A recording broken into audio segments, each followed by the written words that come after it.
간호 보조 활동으로 옳은 것에 대해서 물어보고 있거든요. 그러면 우리 여기 보시면 발치 직후 간호에 대해서 물어보고 있는 거예요. 그런데 우리 발치 후의 간호는 시험 문제 굉장히 많이 나오거든요. 그래서 우리 발치, 이렇게 치아를 발치하고 난 다음에 간호에 대해서 한번 정리해 보도록 할게요. 일단 발치를 하면 피가 나오잖아요. 그렇기 때문에 우리가 이 지혈을 하기 위해서 솜이나 이 꺼즈를 이게 물고 있게 하잖아요. 그래서 물고 있어야 되는 거죠. 그래서 이 솜이나 꺼즈를 1시간에서 한 2시간 정도 이렇게 물고 있어야 되는 거고요. 다음에 우리 발치를 하고 나면 이렇게 피가 나오잖아요. 그러니까 우리가 혈액이나 이렇게 침 같은 게 나오잖아요. 그럼 이거는 우리가 삼켜야 되거든요, 여러분. 뱉으면 안 됩니다, 여러분. 삼켜야 돼요. 왜 삼켜야 되냐면 뱉으면 압이 상승하면서 출혈을 더 야기하거든요. 그러니까 이게 압이 상승해서 출혈을 야기를 하기 때문에 우리가 지혈 목적으로 나오는 혈액이나 침은 삼켜야 되는 거고요. 다음에 우리가 출혈이 있을 수 있기 때문에 여기 거기 부위에 냉조경을 하는 것도 괜찮거든요. 그래서 한 15 내지 한 20분 정도 이렇게 냉조경을 하는 것도 괜찮은 거고요. 다음에 우리가 이 발치를 했잖아요. 그럼 이 발치 당일 있죠. 이 발치 당일은 우리가 어떻게 해야 되는 거냐면 양치를 하지 않고 우리 양치액 있죠. 구강 양치액을 사용해서 이렇게 양치를 대신하는 게 더 좋은 거고요. 다음에 이 5번째는 또 뭐가 있냐면 우리가 왜 이렇게 퉁퉁 부어오를 수 있잖아요. 그러니까 우리가 이 부종 같은 거를 조금 가라앉히기 위하려면 이 발치 부위를 심장보다 높여주는 게 좋잖아요. 심장보다 높여주는 게 좋으니까 발치 당일은 높은 베개 있죠.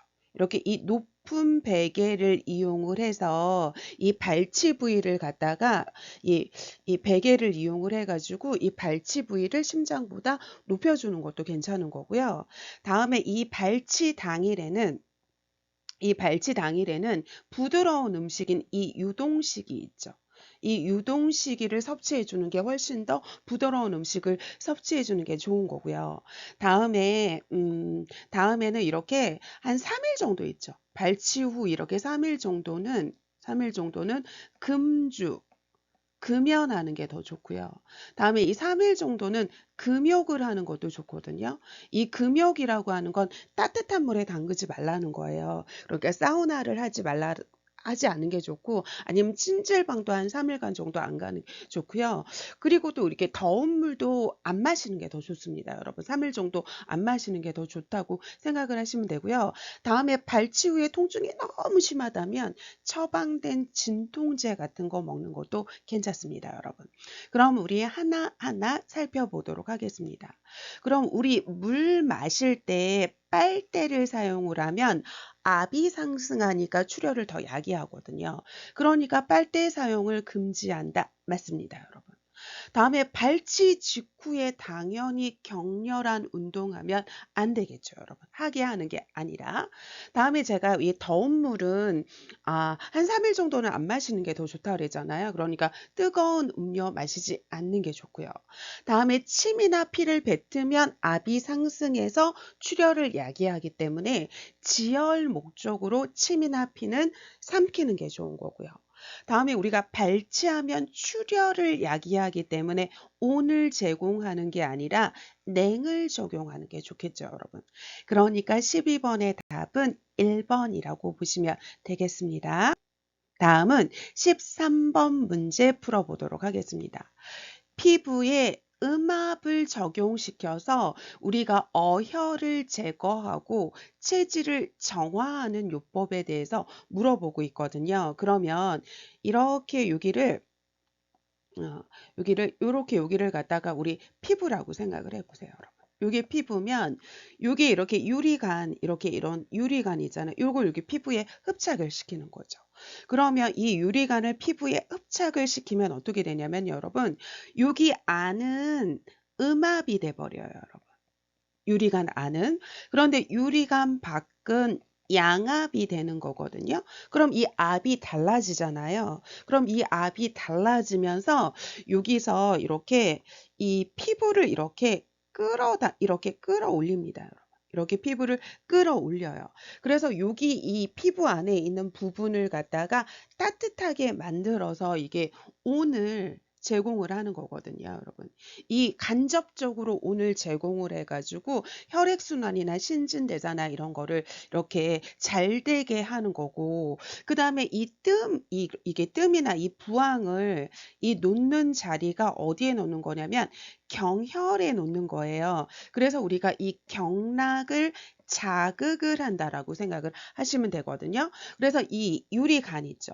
유리간 속에 이 유리간 속에 이게 공기를 제거를 해가지고 여기 있는 이 음압 펌프질로 인해서 피부를 흡착을 해서 음압 펌프질을 한다고 생각을 하시면 되거든요. 그래서 여기서 피부에 음압 펌프질을 해서 피부를 여기 유리관 안에 있는 피부를 잡아 당겨서 이렇게 간접적으로 온을 제공해서 어혈을 제거해서 체질을 정화시키는 방법은 우리 뭐라고 하는 거냐면 부항요법이라고 하는 거죠, 여러분.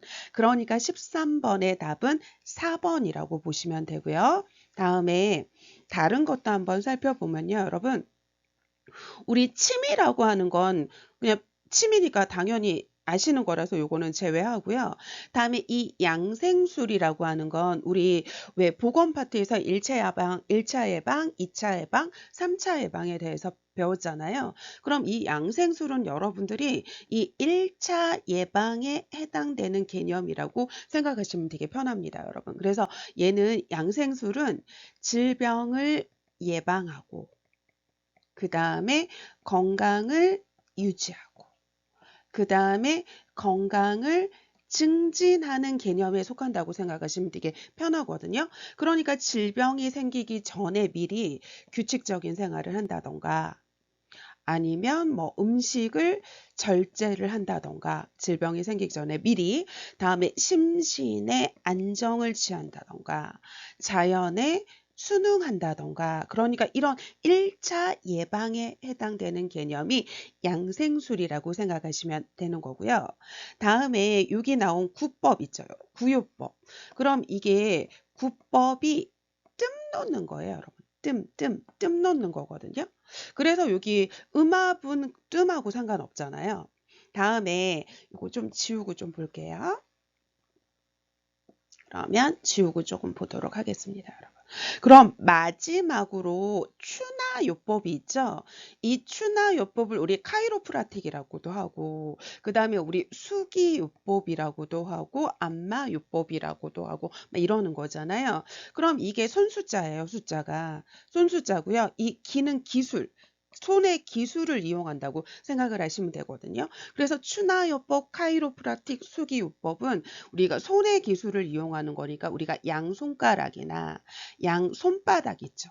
이런 손바닥을 이용을 해가지고 질병의 부위를 파악한다던가 아니면 이 질병을 부위를 파악해가지고 이걸 갖다가 체질을 개선하는 거거든요. 그래서 여기를 갖다가 이 양손가락을 이용해서 이 질병의 부위를 파악하는데 이게 경락 부위를 하는 거거든요. 그러니까 우리가 이 경락을 소통시키는 거죠. 경락을 소통시켜서 기와 혈을 소통시키고 그 다음에 음양의 조화를 이루도록 하는 거죠, 여러분. 음양의 조화를 이루도록 하고 이 손가락이랑 손바닥을 이용하는 거니까 우리가 이 관절의 이 운동 범위 있죠.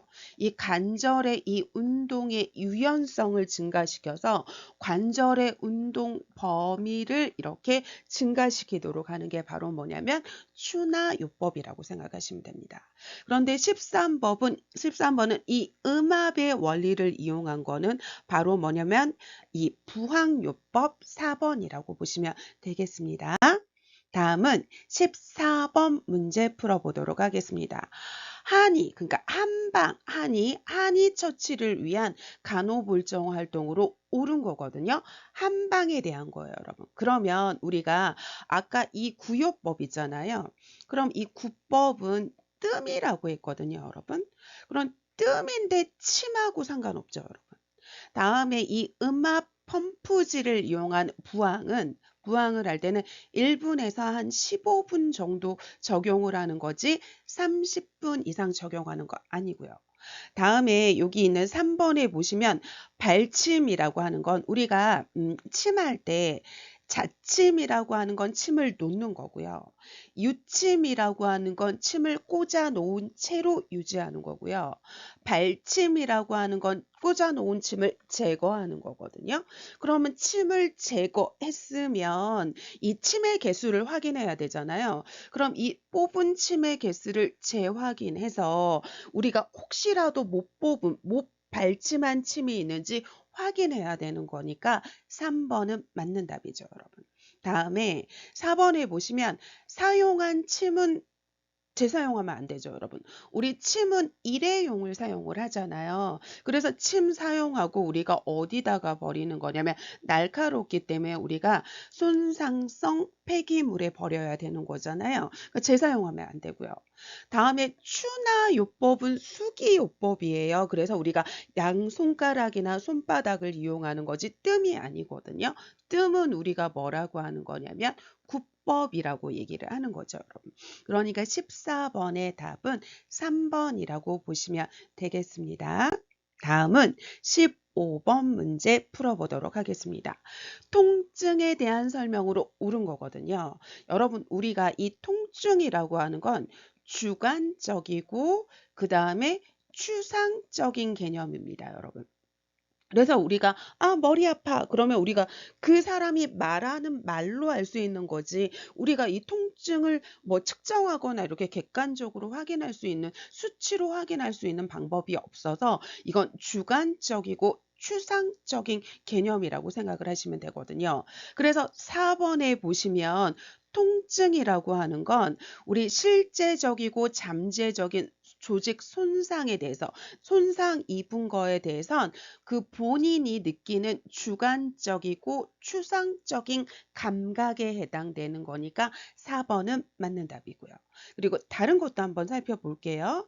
그러면 우리 만성 통증은 내 몸이 만성적으로 아프면 계속 아프면 우울증을 증가시키지 우울증이 감소되지는 않을 거예요. 다음에 우리가 급성 통증이 있으면 우리가 호흡수가 빨라지죠. 여러분 어딘가가 굉장히 아프면 막 이러면서 호흡이 빨라지잖아요. 그러니까 느린 호흡이 아니라 급하게 이렇게 급성 통증이 있으면 호흡수가 빨라질 거예요, 여러분. 다음에 우리가 급성 통증이 있으면 어딘가가 굉장히 아프면 아파하면서 이렇게 힘을 주게 되잖아요. 그럼 이 근육의 긴장도가 증가될 거예요, 여러분. 다음에 우리가 통증이 있을 때 우리가 이런 통증이 있을 때 무슨 요법을 사용하는 거냐면 전환요법을 사용을 하거든요. 그래서 우리가 뭐 명상을 한다던가 아니면 우리가 호흡을 한다던가 심호흡 같은 거를 하거나 이렇게 해가지고 관심을 다른 데로 주의를 돌리면 통증이 조금 가라앉죠, 여러분. 그러니까 15번의 답은 4번이라고 생각을 하시면 되는데요. 여기서 조금 이걸 조금 다른 거를 좀 연관해서 보면요, 여러분. 우리가 왜 증상 징후라고 하는 게 있잖아요. 그럼 우리 객관적인 증상이 있고요. 징후가 있고 그다음에 이런 주관적인 증상 징후가 있는데 이 주관적인 증상 징후에 해당되는 대표적인 게 지금 통증이고요.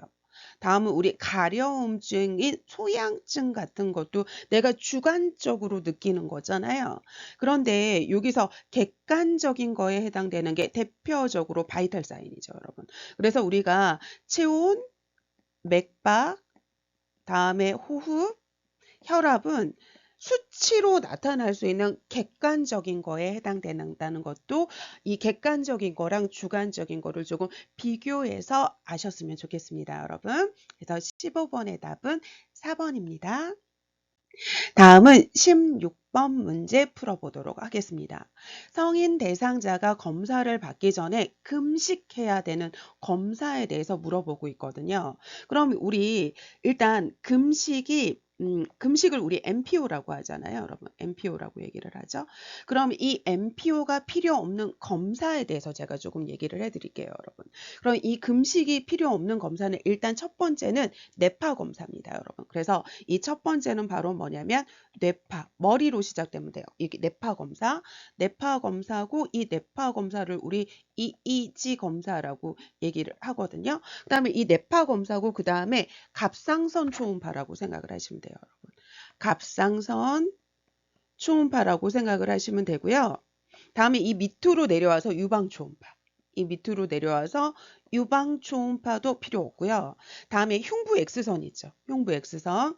그래서 흉부 우리 엑스레이 검사 있죠. 얘도 필요 없어요. 다음에 여기 가운데 있는 이 심전도 있죠. 이 심전도 EKG, ECG 검사도 필요하고요. 다음 우리 전반적으로 우리 이 통에 들어가는 이 MRI 검사 있잖아요. 이 MRI 검사도 금식이 필요 없는 검사입니다. 그래서 우리가 뇌파 검사, 갑상선 초음파, 그 다음에 유방 초음파, 그 다음에 흉부 엑스레이, 심전도, MRI는 금식이 필요 없는 검사라고 조금 외워두셨으면 좋겠습니다, 여러분. 그래서 여기 보시면 일단 심전도 금식이 필요 없는 검사고 그 다음에 여기 보시면 흉부 X선 검사 금식이 없는 필요 검사죠, 여러분. 다음에 여기 보시면 이 객당 검사 있잖아요. 이 객당 검사도 금식이 필요 없는 검사거든요. 왜냐하면 얘는 이 객당 검사는 이른 아침에 이 농축된 객담을 받는 거라서 이게 음식하고는 상관없어요, 여러분. 그래서 얘는 전날 저녁에 물을 좀 많이 먹어줘야 돼요, 여러분. 전날 저녁에 우리가 왜 물도 금식이잖아요. 우리 금식할 때는 뭐도 먹으면 안 되는 거냐면 수분 섭취, 이 물도 먹으면 안 되는 거거든요, 금식일 때는. 그런데 객담은 전날 저녁에 물을 많이 좀 섭취를 해야지 되는 거거든요. 그러니까 객담도 금식이 필요 없는 검사고요. 다음에 여기 있는 흉광청자도 금식이 필요 없는 검사거든요. 그러면 요거에 대해서 제가 조금 더 살펴보도록 하겠습니다, 여러분. 지우고 조금 살펴보도록 할게요. 그러면 이 흉광청자에 대해서 제가 지금 보려고 하거든요, 여러분. 그럼 이 흉광청자를 우리 똑같은 말로 흉막천자라고도 하고요. 또는 우리 뭐라고 하는 거냐면 능막천자라고도 합니다. 그럼 우리가 이렇게 폐가 있으면 폐를 싸고 있는 이 막이 있는데 이 막을 우리 능막이라고 해요. 능막. 그런데 이 폐를 이게 얘가 폐잖아요, 여러분. 그럼 요 사이 있죠. 여기 요 사이. 요 사이에는 우리 뭐가 있냐면 윤활제 성분이 들어있다고 생각을 하시면 되거든요. 왜냐하면 우리가 산소를 들이마시면 폐가 확장을 하고 다음에 이산화탄소를 배출하면 폐가 다시 줄어들잖아요. 그럼 폐가 확장했다 줄어들었다 확장했다 줄어들었다 할 때 여기 사이에 이 윤활제 성분이 있어서 폐를 보호해 준다라고 생각을 하시면 되거든요. 그런데 우리가 능막염이 생기면 여기에 지금 건성 늑막염이면 공기가 차고요. 습상 늑막염이면 여기에 분비물이 차게 되거든요. 그럼 이게 어느 정도로 차냐면요, 여러분. 이 공기가 건성 늑막이면 습상 늑막일 때 얘가 거의 1이나 거의 2리터까지도 차요. 그럼 1이나 2리터까지 차면 어떻게 되는 거냐면 이렇게 했을 때 요게 지금 폐고요. 그 다음에 여기에 지금 공기나 아니면 이런 분비물로 가득 차 있을 때 그러면 폐가 확장하지 못하면 극심한 호흡곤란을 호소하잖아요. 그러니까 여기에 바늘을 삽입해서 이걸 천자라고 하죠. 그럼 바늘을 삽입해서 여기 안에 있는 공기나 분비물을 제거해 주는 게 흉막청자, 흉곽청자, 능막천자라고 얘기를 하거든요. 그럼 이럴 때 우리가 요 부위가 잘 보여야 되잖아요. 그럼 이 부위가 잘 보여야 되니까 이 대상자가 어떻게 하는 거냐 이런 식으로 이렇게 상두대에 이렇게 베개를 놓고 이렇게 해가지고 여기 등 부위 있죠. 이렇게 등 이렇게 있으면 등 부위에 요렇게 폐가 있잖아요. 그럼 요렇게 폐가 있잖아요. 그럼 요렇게 폐가 있을 때 이 폐가 최대한 확장되도록 해가지고 바늘을 삽입해서 여기 있는 공기랑 지금 그 분비물을 제거하는 거니까 얘는 금식이랑 상관없거든요. 그래서 얘는 어떻게 해야 되는 거냐? 바늘이 삽입할 때 움직이면 바늘이 삽입하고 난 다음에 움직이면 안 되고요. 그 다음에 기침이나 이런 거 해도 폐가 손상될 수 있기 때문에 안 되거든요. 그래서 우리가 움직이거나 기침을 하면 안 되는 거지 지금 금식하고는 필요 없는 검사라고 생각을 하시면 됩니다. 그럼 여기서 요거 지우고요, 여러분. 그러면 지우고 여기 있는 이 기관지경 검사가 금식이 필요한 검사라고 생각을 하시면 되거든요. 그러면 얘도 그림으로 조금 설명을 해드리면 검은색으로 좀 할게요. 이렇게 있을 때 여기가 지금 인두죠. 여기가 인두고 비강이랑 연결돼 있고 이렇게 구강이랑 연결돼 있잖아요. 그래서 얘가 후두로 가게 되는 기관이고 양쪽에 폐가 있고 이렇게 기관지로 돼 있고 여기는 이렇게 식도로 연결돼 있고 위가 이런 식으로 있는 거잖아요.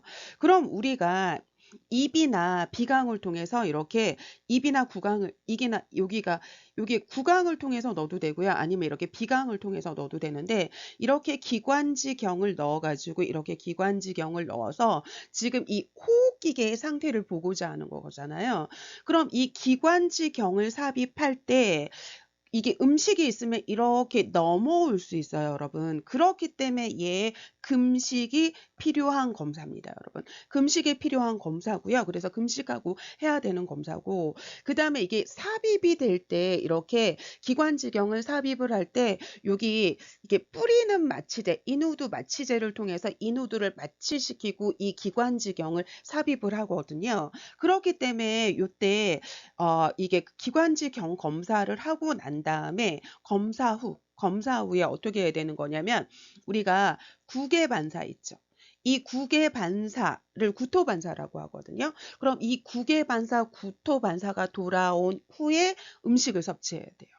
음식을 섭취를 하는 시기는 이 구개반사가 돌아온 후에 되는데 우리가 마취한 부분이 풀려야 되는데 우리가 하는 이런 구토가 나타나면 이 아까 삽입할 때 이 뿌리는 마취제로 했던 이 마취가 풀렸다라고 생각을 하시면 되거든요. 그래서 구개반사, 구토반사가 돌아온 후에 음식 섭취해야 되는 거고요. 다음에 지금 이 기관지경을 삽입을 하면 호흡기 질환에 문제가 있는 사람을 기관지 검사를 하는 거잖아요. 그러면 지금 호흡기가 이렇게 좁아져 있는 사람이 많아요. 그런데 호흡기에 문제가 있어서 호흡곤란이 있는 환자인데 기관지경을 삽입하면 이게 더 좁아지면서 호흡하기 힘들잖아요. 그러니까 이 기관지경 검사할 때 가장 중요한 건 호흡 곤란이 나타나는지 살펴봐야 되는 게 가장 중요한 거라고 생각하시면 됩니다, 여러분. 그래서 16번은 금식이 필요한 검사를 물어보고 있으니까 4번에 기관지경 검사라고 보시면 되겠습니다. 다음은 17번 문제 풀어보도록 하겠습니다. 객담이 많이 분비되는 만성폐쇄성 폐질환 COPD 환자를 간호보조할 때 옳은 거거든요.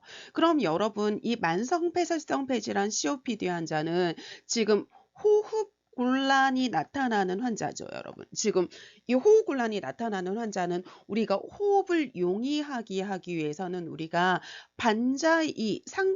이 상반신을 올려줘야 되잖아요. 그래서 우리 이렇게 대상자가 45도 자세로 누우면 횡격막이 최대로 내려가면서 흉부의 공간이 넓어지면서 폐가 확장하기 좋은 자세가 돼서 호흡이 용이해지거든요. 그래서 우리 반자위를 취해준다고 해도 되고 상반신을 올려준다고 해도 되는 거죠. 앙와이가 똑바로 누우면 우리 횡격막이 이렇게 올라가서 흉부의 공간이 좁아지기 때문에 호흡이 곤란해져요. 그래서 우리 앙와이가 아니라 상반신을 올려주는 반자이 취해줘야 된다고 생각을 하시면 되고요.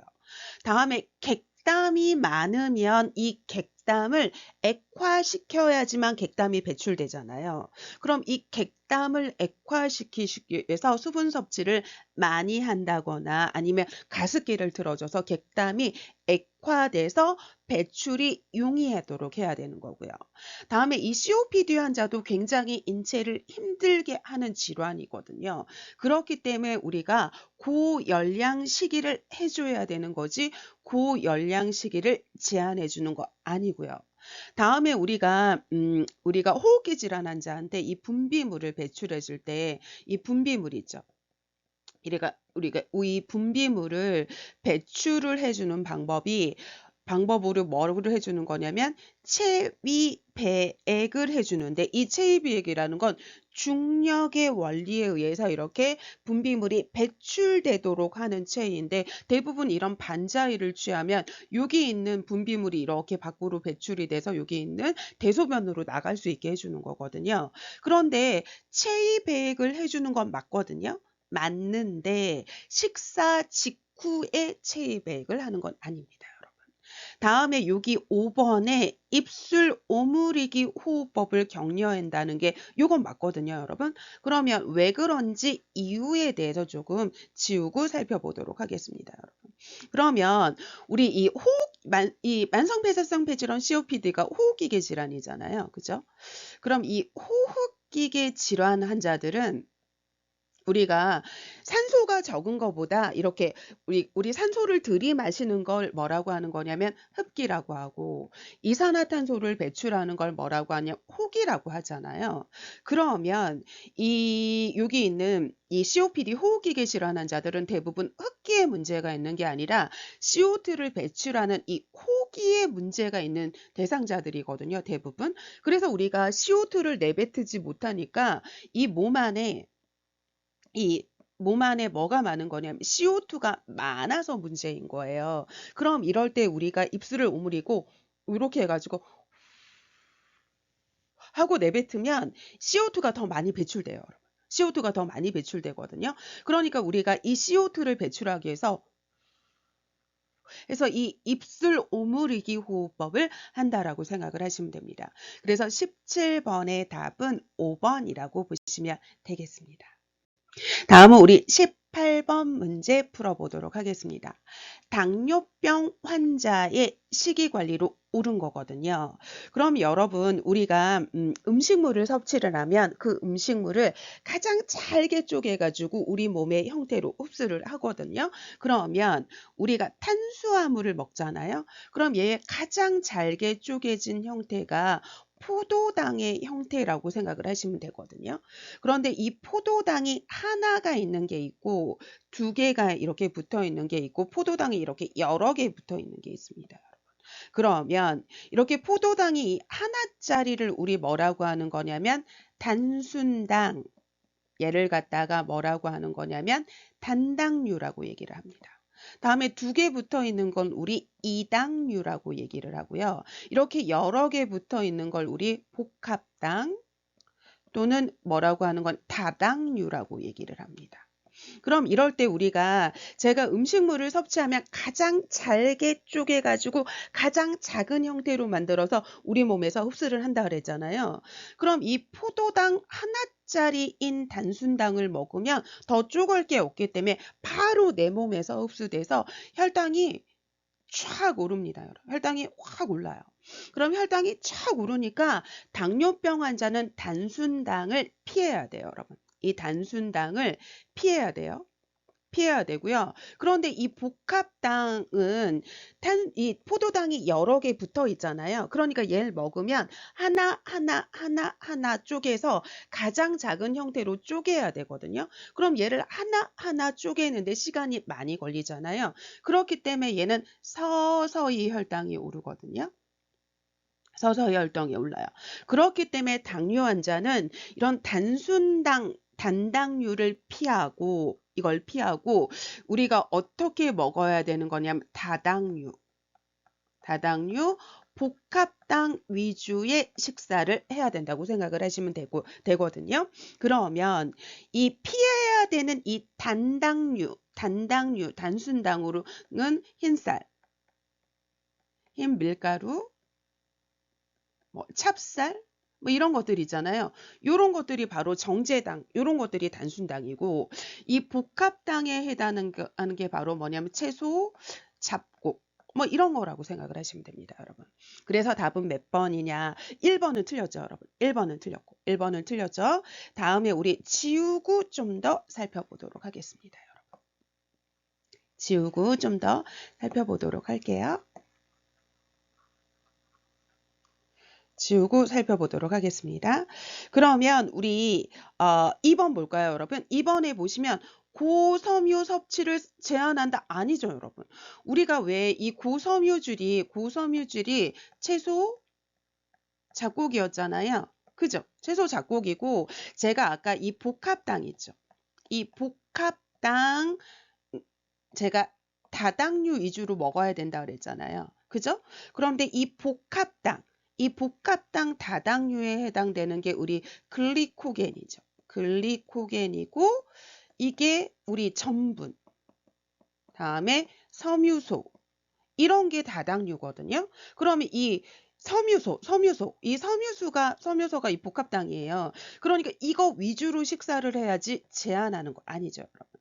다음에 이게 편의에 따라서 식사 시간을 변경하면 안 되고 우리가 이 당뇨는 무슨 색으로 할까요? 이 당뇨는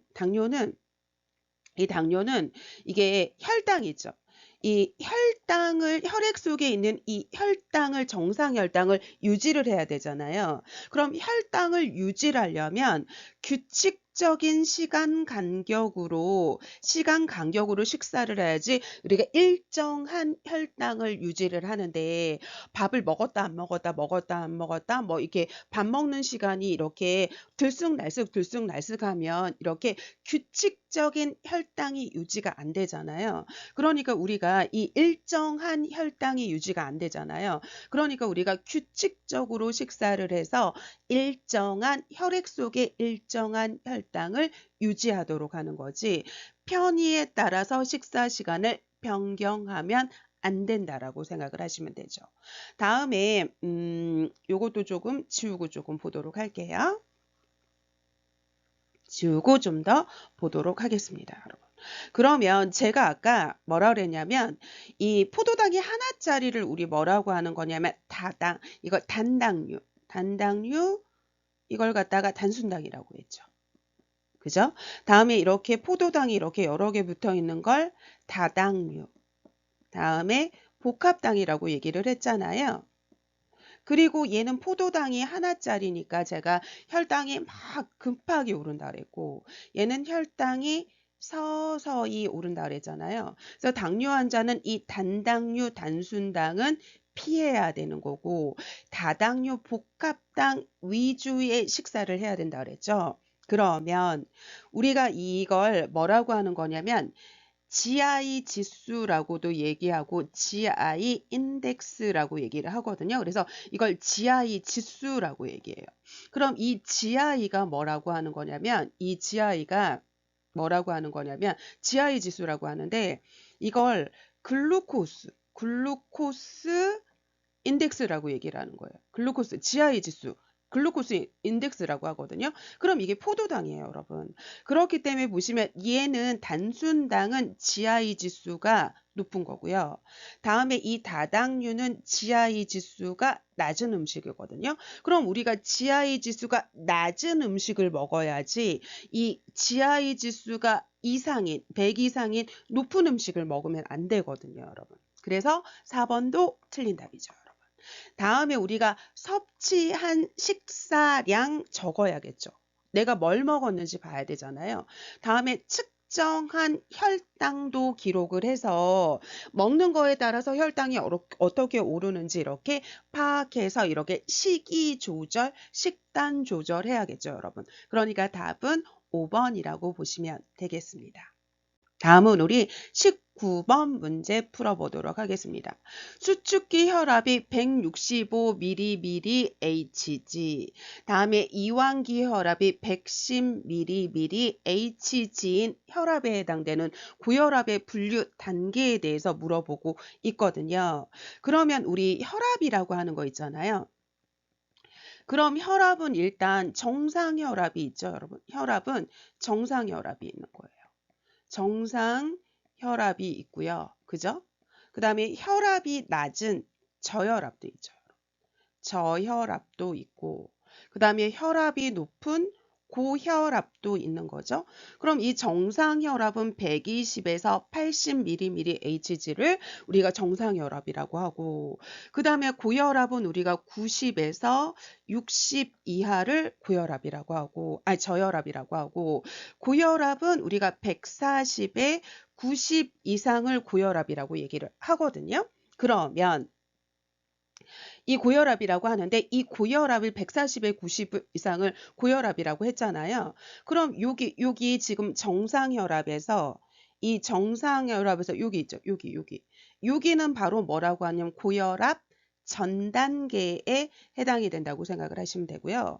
다음에 고혈압도 고혈압 1기가 있고 고혈압 2기가 있거든요. 그럼 이 고혈압 1기는 140에서 159 다음에 90에서 99까지는 1기고요.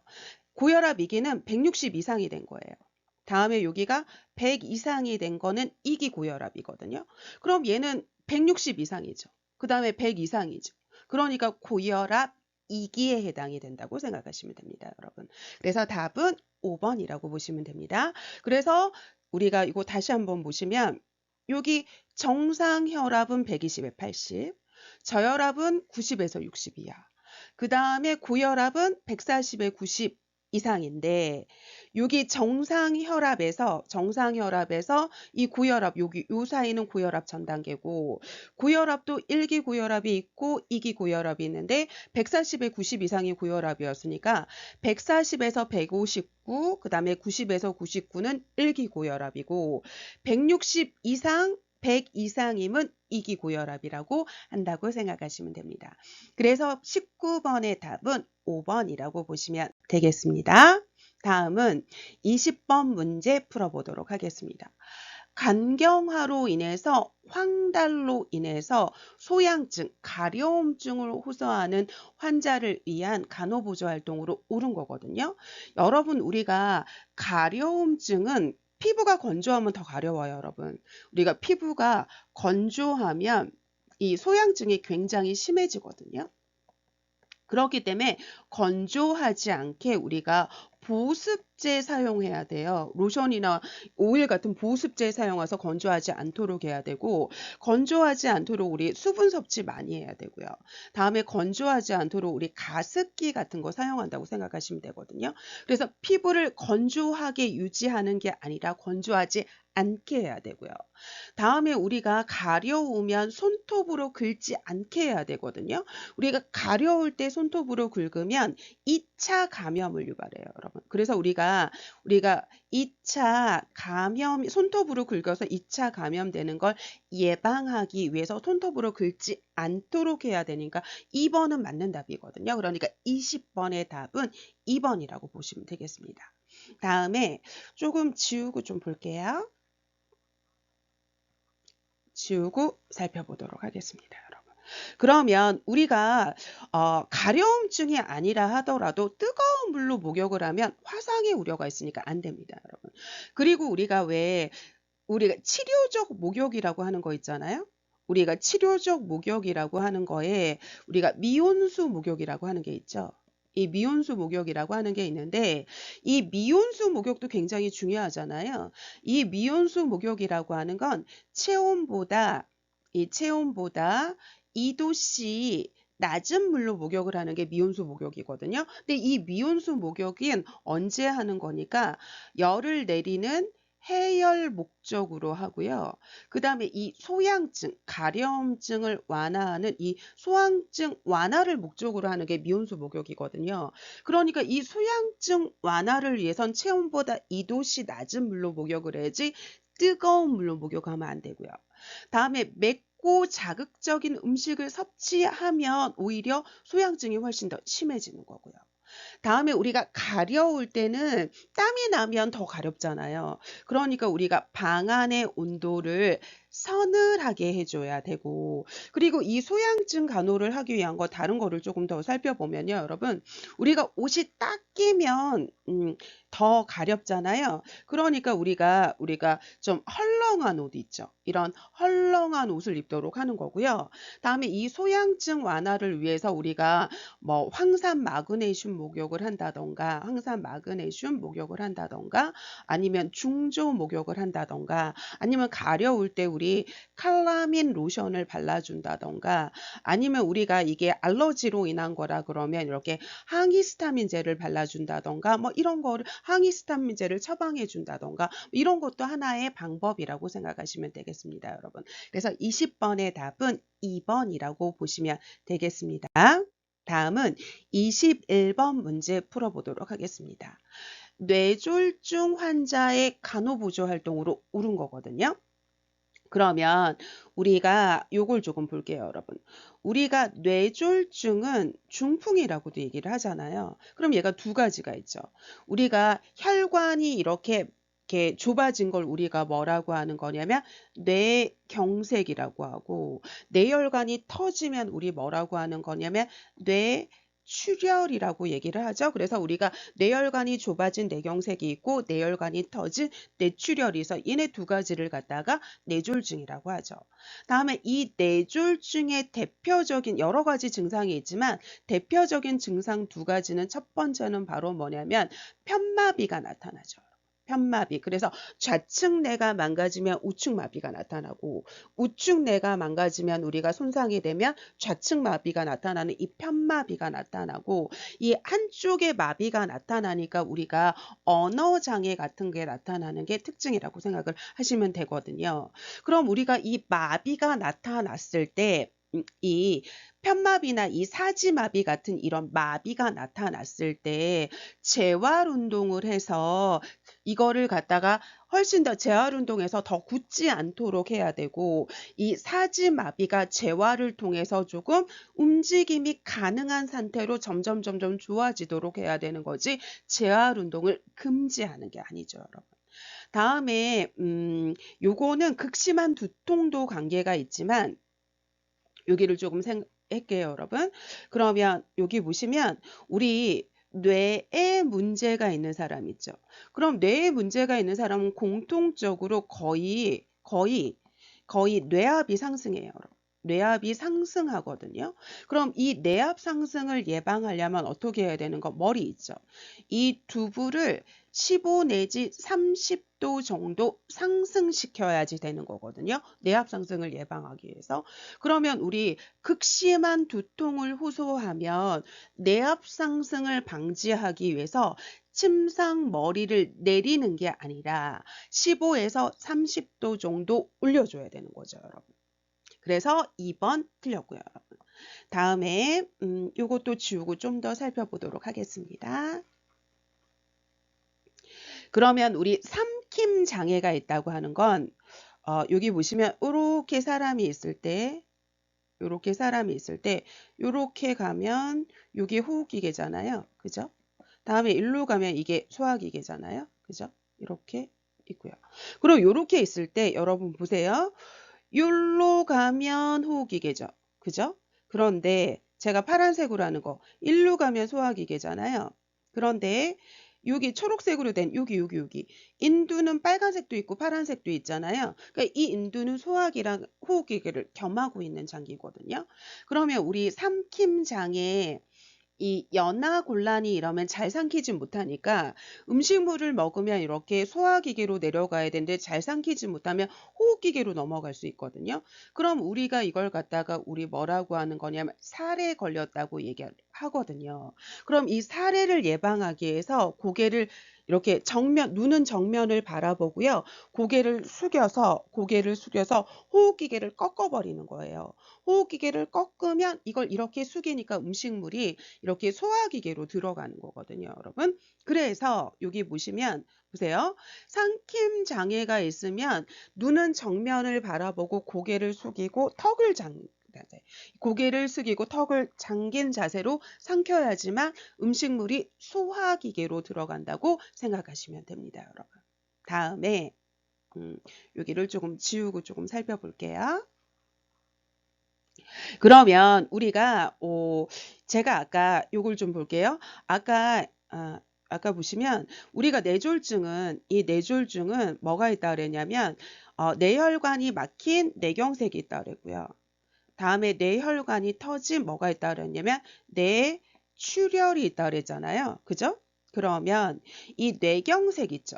이렇게 뇌혈관이 있을 때 여기에 뭐가 이렇게 뭐 고지혈증이나 뭐 이런 걸로 인해서 이렇게 뭐가 이렇게 혈관이 이렇게 뭐가 쌓인 거죠. 그럼 이렇게 쌓였을 때 우리가 고지혈증이나 당뇨나 뭐 이런 게 있으면 혈액이 끈적끈적거리면서 이렇게 혈전 덩어리가 만들어지거든요. 그럼 이 혈전 덩어리가 여기를 막은 거예요.